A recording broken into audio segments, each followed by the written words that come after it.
Hi, has your Dyson V10 or V11 lost suction? Well, congratulations, you come to the right video. So twist and remove the filter. You might think that you washed it and this doesn't need any more attention. Well, guess what? They're probably not clean and they will need either a thorough clean or they'll need replacing, because see that part at the back? That's the HEPA filter. And these HEPA filters contain ultra tiny pores which can trap particles as small as 0.3 microns, okay? And if they get clogged, that will kill the airflow under suction. So that's why it's important to make sure it's fully dry, and before that it's obviously fully, completely, properly washed. If that doesn't fix it, then it might be time for a new filter, because even water will clog these pores. V11 as well, so if I remove this, what it is, right, since the pores are ultra tiny on these, they can actually get clogged even with water. So unless you give it a really good wash, it's going to restrict airflow. So press and remove the wand, and press and remove the cleaner head. Take a look inside the wand. If you can see the other end, then it's not blocked. For the cleaner head, you'll need a coin to undo this end cap, but you could probably do it with your hand, so that's what I'm going to do. And then the brush bar comes out. Clean that brush bar, make sure there's no hair in it.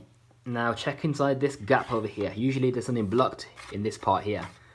And to check inside the neck, look inside, and if you can see your finger, so put your finger there. If you can see the other end, then that's all clear.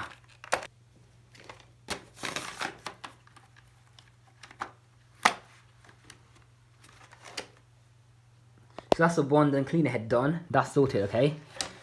Onto the machine itself now. So basically what you want to do is check that there's no gap here, because sometimes people don't put the bin on properly and there's a bit of a gap, and therefore suction is going to be leaking through here. So just make sure that it's closed properly, okay? And that's locked like that. That's how you know it's done properly. So first of all, just remove the bin by pushing down on this. That will open up. Press this red button and then the bin will come off. So give that bin a clean. Put that aside, let it dry first before you put it back on. So what you're going to do with this is you check inside here for any blockages. Look inside this end. You can see properly if it's blocked or not. If it isn't, then that's good. If there is a blockage, then just clear that out. This shroud as well, just give that good clean with a brush or cloth, whatever, because these are very, very tiny holes. And if they're blocked, that will kill the airflow. So that's all there is to the V10 and V11 loss of suction video. If you need any help or have got any questions about any of my vacuums, feel free to comment below and I'll help you out. Thank you for watching.